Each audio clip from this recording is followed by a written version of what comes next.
Feature Friday. The freshest. Hello, we're back. 5 minutes of BTS harmonizing with each other. Let's have a look at this. Jungkook with his members and his heavenly voice. Oh, that's nice. That is really nice title, not gonna lie. That was really cute. That's really wholesome. Yeah, it's a really wholesome title. You know what I want to do? I want to check out throughout the week. I want to check out live performances of the live performances that we haven't seen from some of our favorite bands. Because someone sent me this list of I love that idea. Yeah, there was one of BTS that we haven't seen. There was one of Blackpink that we hadn't seen. There was one there was a lot of bands like Mamamoo that we hadn't seen. So maybe throughout the week we can just drop those. You know what I mean? Usually I would love to do that in a podcast, but because we have done a live performance podcast before.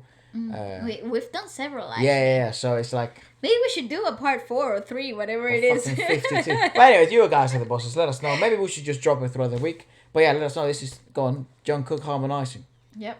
This was a lot of my DMs. Go on. With other members. Sugar.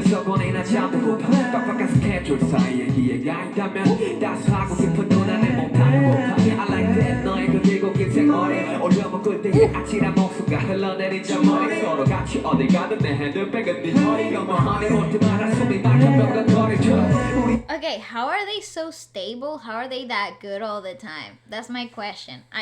I'm yet to find out why they're so good consistently in the most abnormal, unforgiving environments. I think that's also one of the reasons why, because BTS essentially at the beginning was more like a rap group rather than anything else. Yeah, but Jungkook's not a rapper. No. But the point I'm trying to make is that I find maybe a lot of people that listen to BTS may not be actually rap fans. Oh, okay. Right, but they enjoy listening to the pieces like this, like Sugar rapping or RM or J-Hope, or they're all actually genuine rappers. Yeah. Purists. I think Sugar's probably in my eyes a really pure rapper, right?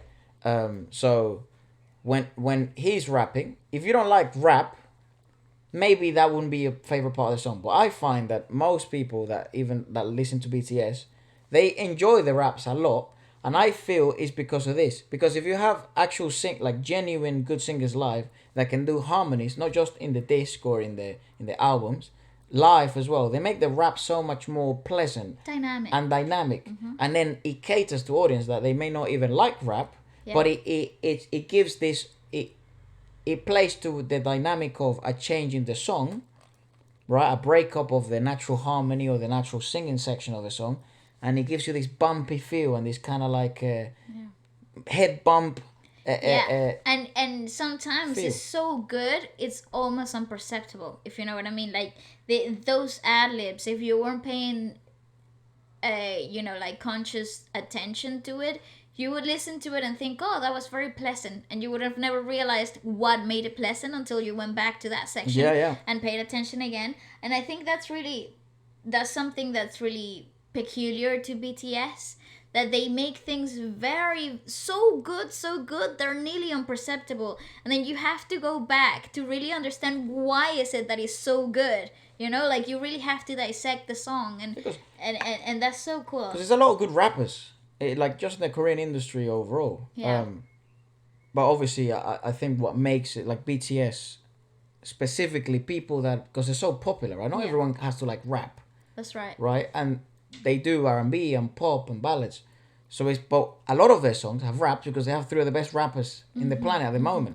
So I find that's probably why a lot of people still like the rap sections, is because the vocalizations and the harmonizing then add so much more to the lyricism of the rap and the delivery of the rap.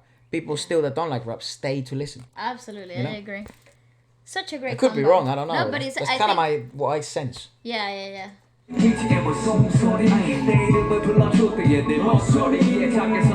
it's so subtle. Oh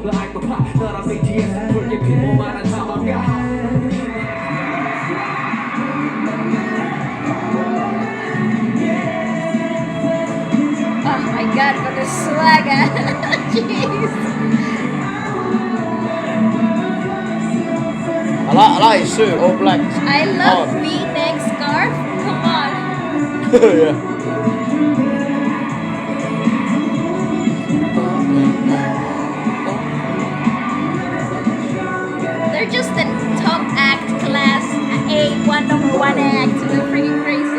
song is actually so fucking catchy, dude. Yeah.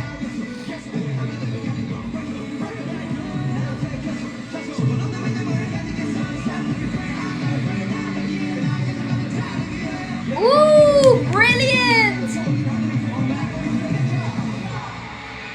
Is that third harmony there that gave enough tension to like really drive that line? Oh, that's really good. I like that. It adds so much value to just the rap alone. Yes, but it gives so much tension. Like, but when you're listening to it and you're not really seeing them, you hear that harmony, and in your head you don't process that it's a third up from the line, right? And you're wondering why is it the tension being held so much throughout?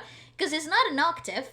So it doesn't feel like, oh my god, he's at the top. But it's enough of a tension to build up throughout the whole of that line. That was one breath, by the way. To have that effect in Exactly. And it gives you that release when it's done. And then you're like, you take a breath for them, you know? Right. It's such a good, clever way of doing things. And you don't understand it until you go back and dissect why is it, you know? So I love that. I love that subtle, mysterious work that goes behind it. It's so clever. That's a good point, right? A lot of their work has a lot of replayability value, right? Yeah, Which now that we're doing so many like album reviews, is sometimes one of the things that you have to take into consideration. How many times are you going to listen to this album from top to bottom? Yeah. Are you even going to?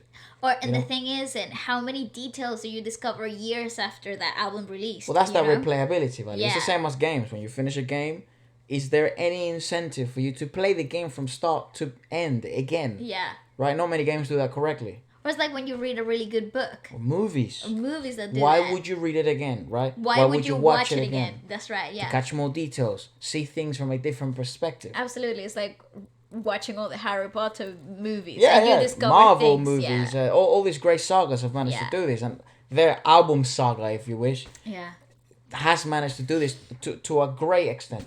It's fantastic. So well thought through. It's annoying. Good.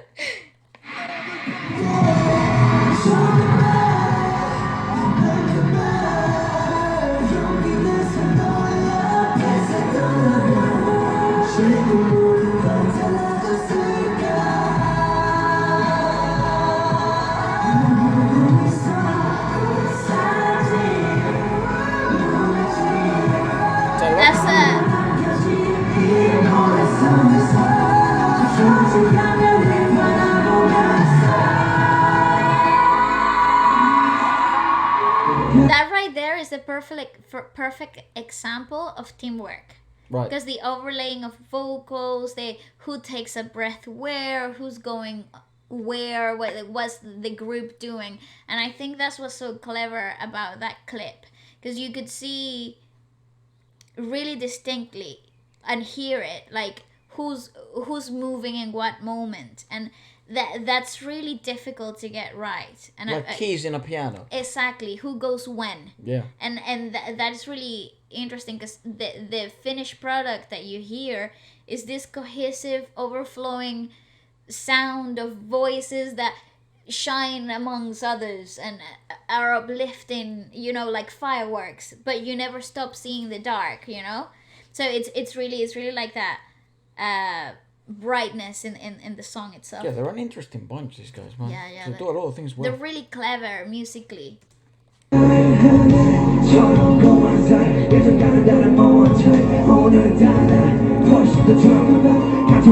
is what I thought. But you see what I'm saying? Put it again. That's a third of what Sugar's doing in the harmony, but it's so freaking tight and together that you even don't hear it. Like, is nearly imperceptible, but it gives that lovely melody to the whole feel, to the whole bar. Listen to it.